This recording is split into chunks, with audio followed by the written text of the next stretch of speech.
I welcome you on behalf of Oxford Bookstore and Apne Aap Women's Worldwide. Some of you may have come for our previous talks. Apne Aap is a 10-year-old organization. We are an anti-trafficking organization. We are working towards ending sex trafficking and trafficking of girls and women who have been trafficked and sold into prostitution. Our office is at the India International Center. I work there as advisor. Some of our staff is present here, and maybe after the talk we'll be happy to talk to you about our work. Let me briefly tell you about the series. This series has been running for 6 months now. It's called Feminism Beyond Boundaries. We would like to believe that only women are not feminists. Men can also be interested in feminism. Also, we don't have a narrow definition or understanding of feminism, which is why we call it Feminism Beyond Boundaries, which is why we've had a very eclectic range of speakers. We started the series with the mother goddess of feminism, Gloria Steinem.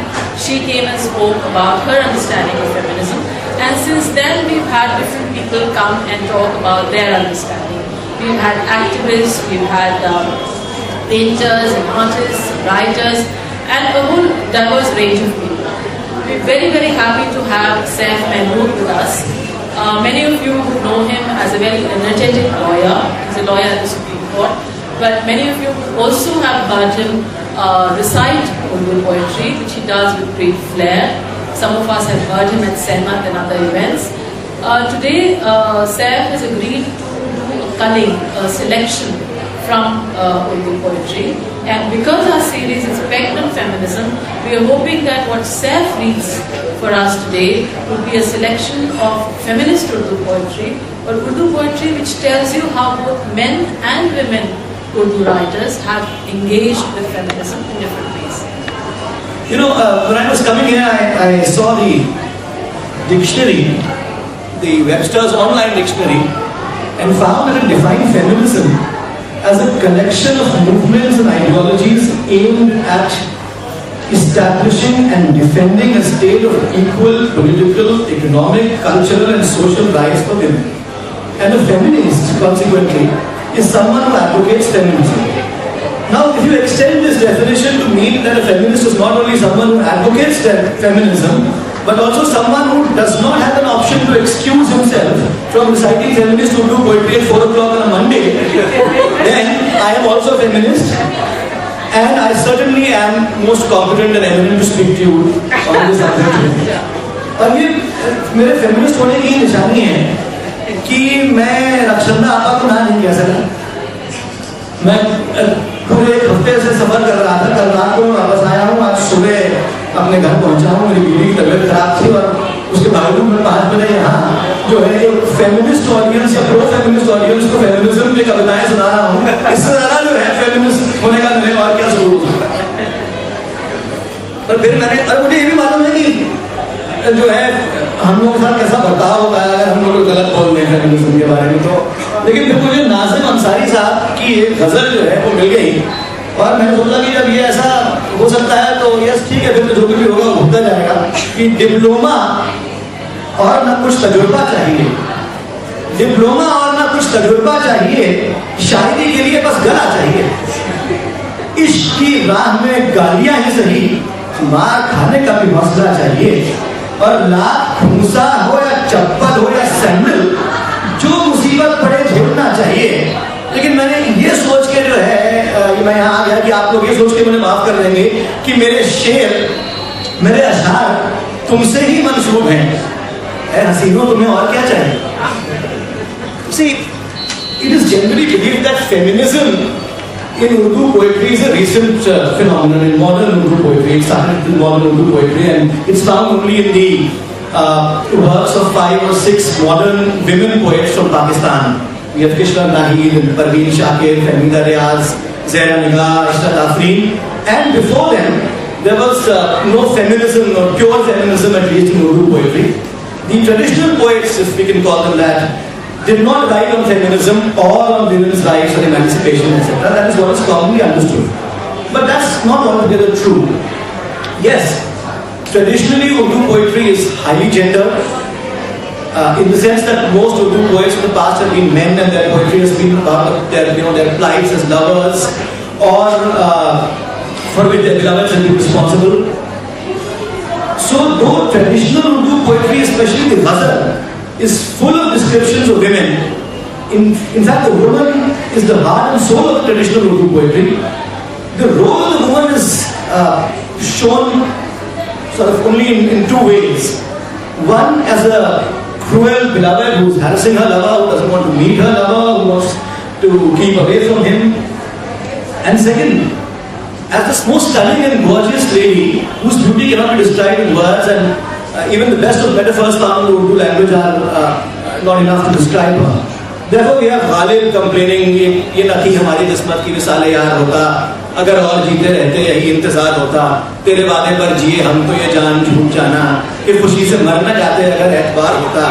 Or in recent times we have Faraz, eulogizing the woman of his dreams. सुना है लोग उसे आंख भर के देखते हैं, सो उसके शहर में कुछ दिन ठहर के देखते हैं.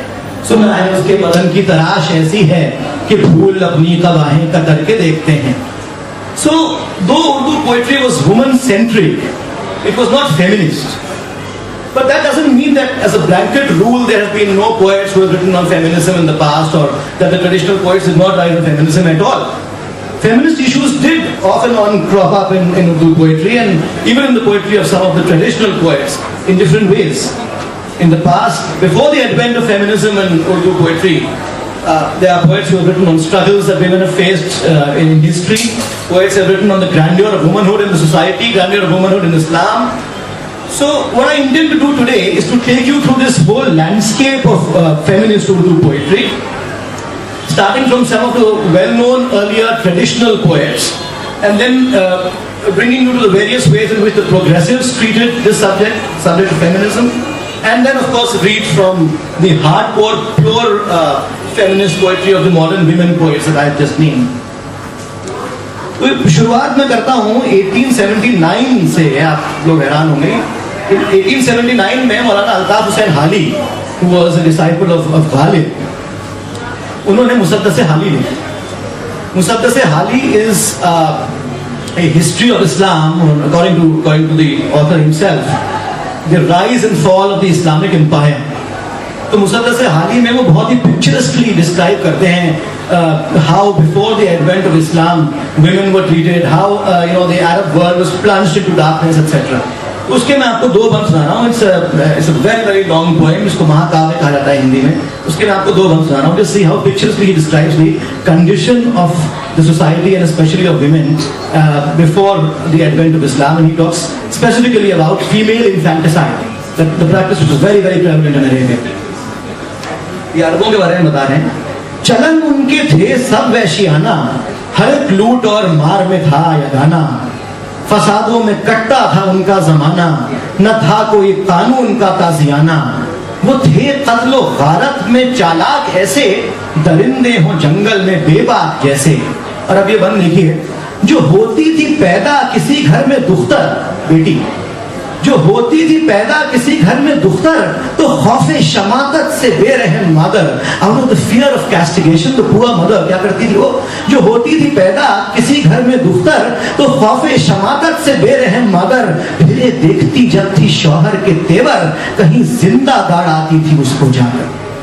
वो गोद ऐसी नफरत से करती थी खाली, जने सांप जैसे कोई जनने वाला. So this is Altaf Hussain Hali writing in 1879. अब आप थोड़ा और आगे बढ़िए तो अल्लामा Iqbal is usually consigned to the shelf as an Islamic poet. Yes, he has written a lot about Islam, but according to me, the thrust of Allama's poetry was the emancipation of mankind, and of course the condition and the condition of women could not escape him. So in early 1900s, Allama writes, वजूद ज़न से है तस्वीर कायनात में रंग, वजूद ज़न से है तस्वीर कायनात में रंग, इसी के साथ से है जिंदगी का Soz दरूं. The picture of this world, the picture that this world presents, gets its color from the very existence of the woman. वजूद ज़न से है तस्वीर कायनात में रंग, इसी के साथ से है जिंदगी का सोज़ दरूं. मकालात फलातून न लिख सकी, लेकिन इसी के शोले से टूटा शरारे अफलातून. She couldn't write a discourse like Plato did, but Plato was a spark that broke from her fire and dazzled like a flame. मकालात फलातून न लिख सकी, लेकिन इसी के शोले से टूटा शरारे अफलातून. The progressives have also, usually people think that, poets like Allama Iqbal or Hali, I just quoted, would not have written anything on womanhood or on women's problems or feminism. This is what it is. And then of course we have the progressives who have addressed women's issues in their distinct styles. अलग-अलग लोगों ने जो है अलग-अलग तरह से address किया है इन इश्यूज को. They have talked about the struggles that women face traditionally. They've talked about the parda system. They've talked about sati. तो मैं शुरू करता हूँ मजाज से. मजाज की एक गजल है, और गजल में फेमिनिज्म जो है वो और भी ज्यादा कम पाया जाता है. नज़में तो बहुत है फेमिनिज्म के बारे में. मजाज की ये गजल है नौजवान खातून से. आप देखिए वो क्या कहना चाह रहे हैं नौजवान खातून से. So he's addressing the young woman of India. हिजाबी फितना परवर अब उठा लेती तो अच्छा था. हिजाबी फितना परवर अब उठा लेती तो अच्छा था. खुद अपने हुस्न को पर्दा बना लेती तो अच्छा था. तेरी नीची नजर खुद तेरी इस्मत की मुहाफिज है. तो इस नश्तर की तेजी आसमा लेती तो अच्छा था. और ये तेरा जर्द रुख, ये खुश्क लब, वहम, ये वहशत, तू अपने सर से ये बादल हटा लेती तो अच्छा था. और दिले मजरूह को मजरूह तर करने से क्या हासिल. What do you get by injuring your already injured heart? दिले मजरूह को मजरूह तर करने से क्या हासिल. तू आंसू पोंछ के अब मुस्कुरा लेती तो अच्छा था. और तेरे शेर देखिए कि तेरे माथे का टीका मर्द की किस्मत का तारा है. तेरे माथे का टीका मर्द की किस्मत का तारा है. अगर तू साज़ बेदारी उठा लेती तो अच्छा था. अवेकनिंग, साज़ बेदारी, दी सॉन्ग ऑफ अवेकनिंग. और तेरे माथे पे ये आंचल बहुत ही खूब है, लेकिन तेरे माथे पे ये आंचल बहुत ही खूब है, लेकिन तू इस आंचल से एक परचम बना लेती तो अच्छा था. तू इस आंचल से एक परचम बना लेती तो अच्छा था. मजाजी जो है एक और उनकी एक नज़म है पर्दा और इस्मत. इस्मत is usually translated as chastity. So in his unique style, very typical of Majaz, he condemns to the पर्दा system. और कैसे कंडेम करते हैं? He is saying ये पर्दे से क्या होगा. पर्दा ओढ़ के जो चीजें छिप जाती हैं, अगर वो चीजें जाहिर ना हो तो इस्मत का, वुमनहुड का, ग्रैंडर और वुमनहुड का कोई फायदा नहीं. जो जाहिर ना हो वो लताफत नहीं है. जो पिन्हा रहे वो सदाकत नहीं है. ये फितरत नहीं है, मशीयत नहीं है, कोई और शय है, ये इस्मत नहीं है. जो जाहिर ना हो वो लताफत नहीं है. That which is not visible can hardly be exquisite. जो जाहिर ना हो वो लताफत नहीं है. जो पिन्हा रहे वो सदाकत नहीं. That which is hidden cannot be the truth. ये फितरत नहीं है, मशीयत नहीं है. This is not destiny. It's something else. It's not chastity at all. It must be something else. कोई और शय है, ये इस्मत नहीं है. सरे रह गुजर छुप छुपाकर गुजरना, खुद अपने ही जज्बात का खून करना. हिजाबों में चलना, हिजाबों में मरना, कोई और शय है, ये इस्मत नहीं है. ख्यालात बेहम में हर वक्त गुमसुम, दिले नर्म नाजुक पे अबरे तवहुम, hallucination that clouds the heart. दिले अबरे नाजुक पे अबरे तवहुम, बुझा सा तबस्सुम, घटा सा तकल्लुम, कोई और चीज है, ये इस्मत नहीं है. अब ये देखिए, ये मजाज का जो है बहुत मखसूस, बड़ा टिपिकल अंदाज है. बहुत जिन्होंने मजाज को पढ़ा होगा वो बताएंगे कि ताहिरा और खालिदा के नाम उन्होंने बहुत सारी अपनी नज़में जो है वो लिखी हैं, women who he was in love with. तो कसम शोखिए इश्क संजीदगी की, कसम जून की, अज़्म सब्र आज़मा की, कसम ताहिरा की, कसम खालिदा की, कोई और शय है, ये अस्मत नहीं है. कोई और शय है, ये अस्मत नहीं है.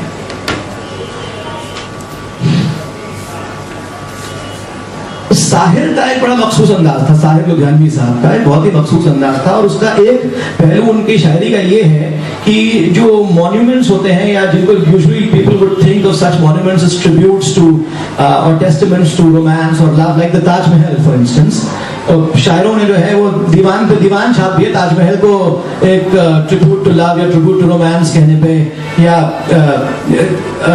वो तेरी तस्वीर से तामीर करूं ताजमहल, आ तुझे गीत का अंदाज़े तरन्नुम दे दूं, ये बहुत सही साहब है। तो साहिर जो है वो ताजमहल को कैसे देखते हैं? वो ताजमहल के बारे में कहते हैं कि ये मेरे लिए जो है it is not an epitome of love और रोमांस, ताज मेरे लिए एक मसरे उल्फत ही सही, तेरे लिए एक मसरे उल्फत ही सही, तुझको इस वादी रंगी से मोहब्बत ही सही, मेरे महबूब कहीं और मिला कर मुझसे। क्यों? क्योंकि अकॉर्डिंग टू हिम जो है वो ताज एक शहंशाह ने अपनी दौलत का सहारा लेकर हम गरीबों की मोहब्बत का उड़ाया है मजा। अब आप इस कॉन्टेक्स्ट में देखिए कि साहिर नूर जहां के मजार पे जाते हैं। अब नूर जहां का मजार जो है उनको किस चीज की याद दिलाता है? वो उनको जो है वो ग्रैंड्योर ऑफ क्विंगडम या ग्रैंड्योर ऑफ वुमनहुड की याद नहीं दिलाता है। It reminds him of the forgotten stories of those poor young women who were forced to decorate the harems of the kings, जिल्ले सुहानी के ऐश के लिए। अब नूर जहां के मजार पर दुख्तार जमहूर is daughter of the masses. पहलुए शाह में ये दुख्तार जमहूर की कब्र कितने गमगश्ता फसानों का पता देती है, कितने खुरेज हकायक से उठती है नकाब। It unveils so many bloody realities. कितने खुरेज हकायक से उठाती है नकाब, कितनी कुचली हुई जानों का पता देती है। कैसे मगरूर शहंशाहों की तस्कीन के लिए साल हा साल हसीनाओं के बाजार लगे, कैसे बहकी हुई नजरों के तायुश के लिए सुर्ख महलों में जवां जिस्मों के अंबार लगे, कैसे हर शाख से मुंह बंद महकती कलियां नोच ली जाती थी ताज़ीन हरम की खातिर टू डेकोरेट द रॉयल हरम्स। कैसे बहकी हुई नजरों के तायुश के लिए सुर्ख महलों में जवान जिस्मों के अंबार लगे, कैसे हर शाख से मुंह बंद महकती कलियां नोच ली जाती थी ताज़ीन हरम की खातिर, और मुरझा के भी आजाद न हो सकती थी जिल्ले सुबहानी की उल्फत के भरम की खातिर। कैसे एक फर्द के होठों की जरा सी जुम्बिश सर्द कर सकती थी बेलौस वफाओं के चिराग, लूट सकती थी दमकते हुए हाथों का सुहाग, तोड़ सकती थी मैं इश्क से लबरेज अयाग। सहमी सहमी सी फिजाओं में ये वीरा मरकद इतना खामोश है, फरियाद गुनाहों जैसे सर्द शाखों में हवा चीख रही है, ऐसे रूह तकदीस व वफा मरसिया खाहों जैसे। तू मेरी जान मुझे हैरत व हसरत से ना देख, तू मेरी जान मुझे हैरत व हसरत से ना देख, हमें कोई भी जहां नूर व जहांगीर नहीं, हमें कोई भी जहां नूर व जहांगीर नहीं, तू मुझे छोड़ के ठुकरा के भी जा सकती है, तेरे हाथों में मेरे हाथ हैं जंजीर नहीं। नूर जहां के मजार पे साहिर की एक और नज़्म मैं आपको सुनाता हूँ। ये it's about he paints the picture of the horrors of flash trade and sex workers in Bombay, and he tells his readers how even the respectable and pious men, the fathers and the brothers and people, men from all classes have patronized the brothels of Mumbai. ये 1957 में Gurudatt starrer प्यासा में इसको जो है an amended, modified and simplified version of this had appeared as a song. इसका उन्वान है चकले, चकले is brothels. इसमें एक बीच में जो है एक बंद आएगा कि सना खाने तकदीर से मशरिक कहाँ हैं? Those who praise the pious ways of the east. Where are those people who praise the pious ways of the east? इसको फिल्म में जो है वो सिंप्लीफाई करके कर दिया गया था कि जिन्हें नाज है हिंद पर वो कहाँ? आप सुनिए चकले। ये कूचे ये नीलाम घर दिलकशी के, ये लुटते हुए कारवां जिंदगी के, कहाँ हैं मुहाफिज खुदी के, सना खाने तख्ती से मशरिक कहाँ है? ये पुरपेच गलियां, ये बेखाब बाजार, ये गुमनाम राहें, ये सिक्कों की झनकार, ये इस्मत के सौदे, ये सौदों पे तकरार, सना खाने तख्ती से मशरिक कहाँ है? वो उजले दरीचों में पायल की छन छन, तनफ्फुस की उलझन पे तबले की धन धन, ये बेरूह कमरों में खांसी की धन धन, सना खाने तकदीर से मशरिक कहाँ है? ये फूलों के गजरे, ये पीपों की छींटें, ये बेबाक नजरें, ये गुस्ताख फिक्रे, ये ढलके बदन और ये मकरूब चेहरे, सना खाने तकदीर से मशरिक कहाँ है? ये भूखी निगाहें हसीनों की जानिब, ये बढ़ते हुए हाथ सीनों की जानिब, लपकते हुए पांव जीनों की जानिब, सना खाने तकदीर से मशरिक कहाँ है? यहाँ पीर भी आ चुके हैं, जवां भी, तनोमंद बेटे भी, अब्बा मियाँ भी, ये बीवी भी हैं और बहन भी, माँ भी, सना खाने तकदीर कहाँ है? मदद चाहती है यहोवा की बेटी, यशोदा की हमजिन्स राधा की बेटी, पैगंबर की उम्मत सुलेखा की बेटी, सना खाने तकदीर से मशरिक कहाँ? जरा मुल्क के रहबरों को बुलाओ, जरा मुल्क के रहबरों को बुलाओ, ये कूचे, ये गलियां, ये मंजर दिखाओ, सना खाने तकदीर से मशरिक को लाओ, सना खाने तकदीर से मशरिक कहाँ? ये है साहिब साहब।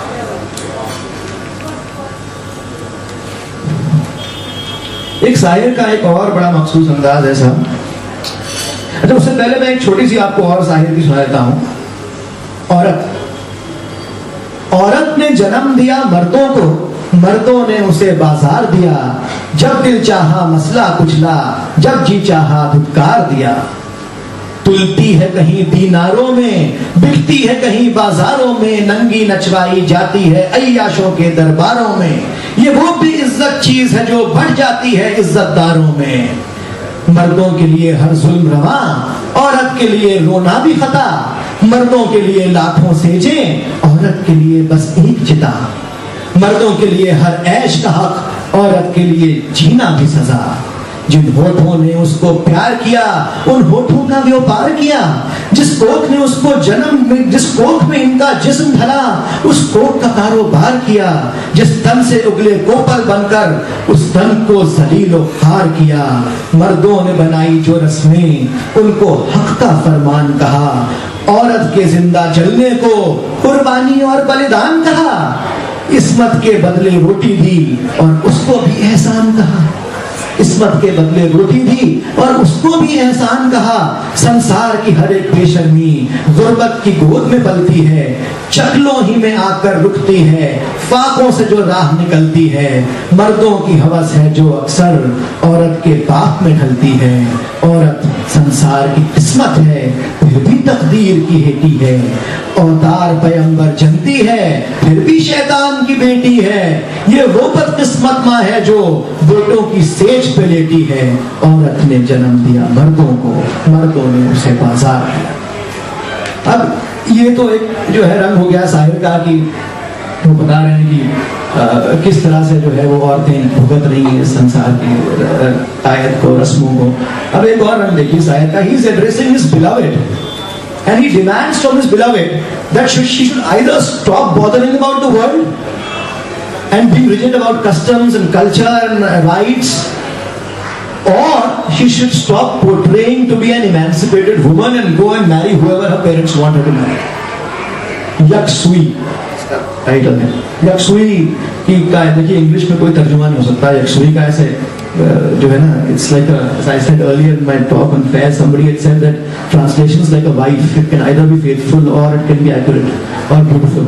So anyway, so ये तर्जुमा इसका नहीं है, पर yak Sui का मतलब होगा to settle your mind, दिमाग एक तरफ कर लेना वगैरह वगैरह।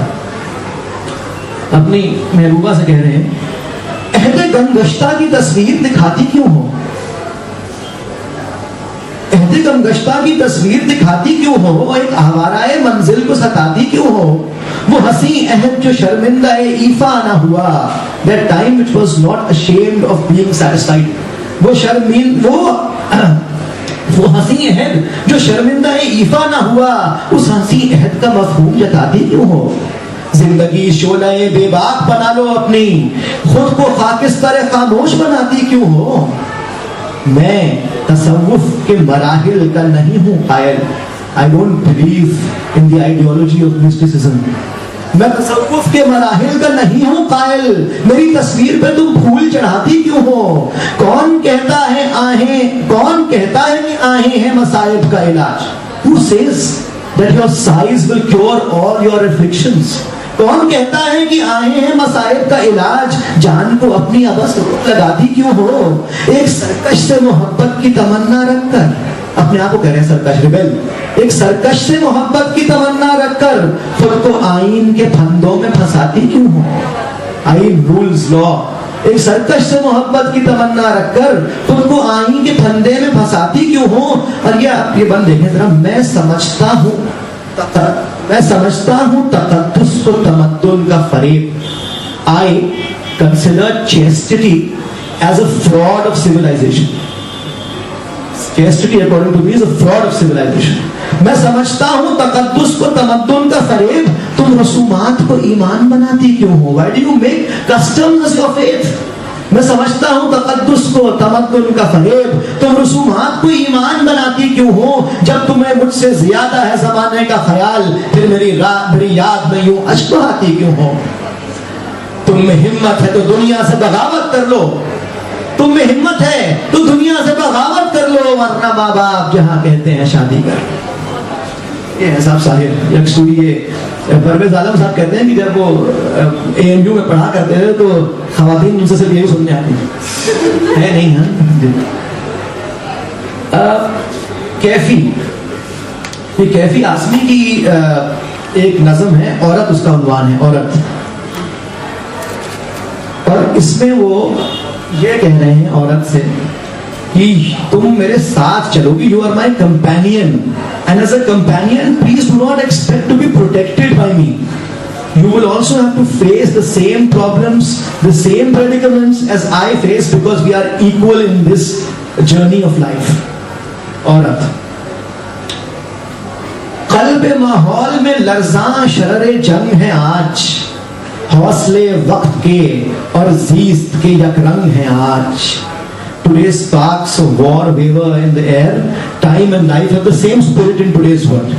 क़ल्ब माहौल में लर्ज़ां शररे जंग है आज, हौसले वक्त के और जीस्त के यकरंग हैं आज. आप गीनों में तपा वलवले संग हैं आज, हुस्न और इश्क हम आवाज़ और हम आहंग हैं आज. Beauty and love today harmonize melodiously, हुस्न और इश्क हम आवाज़ और हम आहंग हैं आज. जिसमें जलता हूँ उसी आग में जलना है तुझे, उठ मेरी जान मेरे साथ ही चलना है तुझे. जिसमें जलता हूँ उसी आग में जलना है तुझे, उठ मेरी जान मेरे साथ ही चलना है तुझे. जिंदगी जहद में है सब्र के काबू में नहीं, नब्ज़े हस्ती का लहू कांपते आंसू में नहीं. उड़ने खुलने में है निखत हमें गेसू में नहीं. जन्नत एक और है जो मर्द के पहलू में नहीं, इसकी आजाद रविश पर भी मचलना है तुझे. उठ मेरी जान मेरे साथ ही चलना है तुझे. गोशे गोशे में सुलगती है चिता तेरे लिए, गोशे गोशे में सुलगती है चिता तेरे लिए. फर्ज का भेस बदलती है कज़ा तेरे लिए. कहर है तेरी हर एक नर्म अदा तेरे लिए, जहर ही जहर है दुनिया की हवा तेरे लिए. बदल डाल अगर भूल ना चलना है तुझे, उठ मेरी जान मेरे साथ ही चलना है तुझे. कदर अब तक तेरी तारीख ने जानी ही नहीं, तुझ में शोले भी हैं बस अश्क फिसानी ही नहीं. You are not only about crying tears, you also have burning embers in you. कदर अब तक तेरी तारीख ने जानी ही नहीं, तुझ में शोले भी हैं बस अश्क फिसानी ही नहीं. तू हकीकत भी है दिलचस्प कहानी ही नहीं, तेरी हस्ती भी है एक चीज जवानी ही नहीं. तेरी हस्ती भी है एक चीज जवानी ही नहीं. अपनी तारीख का उन्वान बदलना है तुझे, उठ मेरी जान मेरे साथ ही चलना है तुझे. अपनी तारीख का उन्वान बदलना है तुझे. You have to change the subject of your history. उठ मेरी जान मेरे साथ ही चलना है तुझे. तोड़कर रस्म के बुत बंदे कदामत से निकल, ज़ोफ़े इशरत से निकल, वहमे नज़ाकत से निकल, नफ्स के खींचे हुए हल्क़ाए अज़मत से निकल. Come out of these self-drawn boundaries of imagined greatness. नफ्स के खींचे हुए हल्क़ाए अज़मत से निकल. क़ैद बन जाए मोहब्बत तो मोहब्बत से निकल. राह का राह ही क्या गुल भी कुचलना है तुझे, राह का खार ही क्या गुल भी कुचलना है तुझे, उठ मेरी जान मेरे साथ ही चलना है तुझे। कह रहे not only the thorns but you will also have to trample the flowers that come on your way in walking with me। तोड़ ये अज़्म शिकन दगदगाए बन भी तोड़, तेरी खातिर है जो जंजीर वो सौगंध भी तोड़। तौक ये भी है ज़मर्रुद का गुलू बंद भी तोड़, तोड़ पैमानाए मर्दाए खिरदमंद भी तोड़, बन के तूफान झलकना है उबलना है तुझे, उठ मेरी जान मेरे साथ ही चलना है तुझे। और तू फलातों अरस्तु है, तू ज़ोहरा परवीन, you are Aristotle's philosophy, you are Venus. तू फलातुओं और अरस्तु है तो ज़ोहरा परवीन, तेरे कब्जे में है गर्दू तेरी ठोकर में जमीन। हाँ उठा जल्द उठा पाए मुकद्दर से जबी, मैं भी रुकने का नहीं वक्त भी रुकने का नहीं, लड़खड़ाएगी कहां तक कि संभलना है तुझे, उठ मेरी जान मेरे साथ ही चलना है तुझे। Which are some, amazing trajectories of feminism. The poem is not about feminism, इंतसाब, dedication, और उसके कुछ फन ऐसे हैं जो I think I recite the poem, some parts of the poem, उसमें बीच में वो बंद आएंगे तो आप देखिएगा। फैज इंतसाब, अभी कुछ दिनों पहले हम लोगों ने ज़ोहरा सहगल के इंतकाल पे आनंद बैठे हैं, उनका इंटरव्यू देखा ज़ोहरा सहगल का। उन्होंने इंटरव्यू देखा जब वो 100 साल की थी और उन्होंने अपनी मेमोरी से ये पूरी की पूरी नज़्म जो है फैज की वो सुनाई। और मेरी तो खैर मेमोरी इतनी तेज नहीं है लेकिन फिर भी कोशिश करता हूँ। इंतसाब, डेडिकेशन, किस किस को डेडिकेट कर रहे हैं अपनी पोएट्री? आज के नाम, डेडिकेटेड टू टुडे, आज के नाम और आज के गम के नाम। आज का गम कि है जिंदगी के भरे गुलसिता से खफा, जर्द पत्तों का मन, जर्द पत्तों का बन जो मेरा देश है, दर्द की अंजुमन जो मेरा देश है। क्लर्कों की अफसुर्दा जानों के नाम, किर्म खुर्दा दिलों और जुबानों के नाम, पोस्टमैनों के नाम, तांगे वालों के नाम, कारखानों के भोले जियालों के नाम। बादशाह जहां वालिए मासरा नायबुल्लाह फिल अर्ज़ तहता के नाम। To the farmer, Which farmer? जिसकी ढोरों को जालिम हका ले गए, जिसकी बेटी को डाकू उठा ले गए, हाथ भर खेत से एक अंगुष्ठ पटवार ने काट ली है, दूसरी मालिये के बहाने से सरकार ने काट ली है, जिसकी पग जोर वालों के पांवों तले धज्जियां हो गई है। अब सुनिए, उन दुखी माओ के नाम, उन दुखी माओ के नाम, रात में जिनके बच्चे बिलखते हैं और नींद की मार खाए हुए बाजुओं से संभलते नहीं, दुख बताते नहीं, मिन्नतों जारियों से बहलते नहीं। उन हसीनाओं के नाम, उन हसीनाओं के नाम जिनकी आंखों के गुल चिलमनों और दरीचों की बेलों पे बेकार खिल खिल के मुरझा गए। उन हसीनाओं के नाम जिनकी आंखों के गुल चिलमनों और दरीचों की बेलों पे बेकार खिल खिल के मुरझा गए हैं। उन ब्याताओं के नाम, उन ब्याताओं के नाम जिनके बदन बेमोहब्बत रियाकार सेजों पे सच सच के उगता गए। बेवाओं के नाम, बेवाओं के नाम, कटरियों और गलियों मोहल्लों के नाम। कौन सी कटरियां गलियां? कटरियों गलियों और मोहल्लों के नाम जिनकी नापाक खाशाक से चांद रातों को आ के करता है अक्सर वुजू, जिनके सायों से करती है आहो भुका, आंचलों की हिना, चूड़ियों की खनक, काकुलों की महक, आरज़ूमन सीने की अपने पसीने में जलने की भूख। फिर फैज और आगे बढ़ते हैं। तालिब इल्मों के नाम, वो जो असहाब तबलो कलम के दरों पर किताब और कलम का तकाजा लिए हाथ फैलाए पहुंचे मगर लौट के घर ना आए। वो मासूम जो भोलपन में वहां अपने नन्हे चिरागों में लौ की लगन लेके पहुंचे, जहां बट रहे थे घटा तो बेअंत रातों के साए। उन असीरों के नाम, डेडिकेटेड टू दोस प्रिजनर्स, उन असीरों के नाम जिनके सीनों में फरदा के शब्ताब गौहर जेल खानों की शोरीदा रातों की सरसर में जल जल के अंजुमनुमा हो गए हैं। और खत्म करते हैं इस पे कि आने वाले दिनों के सफीरों के नाम, dedicated to the emissaries of the days to come. आने वाले दिनों के सफीरों के नाम, वो जो खुशबुए गुल की तरह अपने पैगाम पर खुद फिदा हो गए। अब एक मैं आपको जो है अलग सा रंग दिखाता हूँ। ये तो प्रोग्रेसिव पोएट्स हो गए जो एक शायर है साहब, उनके बारे में लोग कम जानते हैं, पर अच्छा खासा दीवाना शायर था और क्या जबरदस्त शायर था, क्या नागुर शेर लिखे हैं साहब। जॉन इलिया के एक शेर में परसों ही पढ़ा था, उसका फेमिनिज्म से कोई ताल्लुक नहीं है, but will give you a background of how the man thought. उनका एक शेर है कि अपने सभी गिले बजा, अपने सभी गिले बजा, पर ये सही के दिल रुबा, तेरा मेरा मामला इश्क के बस का था नहीं। अपने सभी गिले बजा, पर ये सही के दिल रुबा, तेरा मेरा मामला इश्क के बस का था नहीं।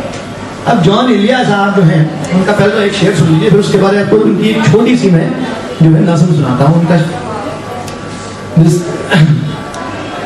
talking about the extent of materialism in today's world, and he says that this materialism has hit all aspects of our life, including romance and love and marriage and everything else. जो रानाई, एक शेर है, जो रानाई निगाहों के लिए सामान्य जलवा है, अरे मैं तर्जुमा करता हूं उसका, जो रानाई निगाहों के लिए सामान्य जलवा है, लिबासे मुफलिसी में कितनी बेकीमत नजर आती।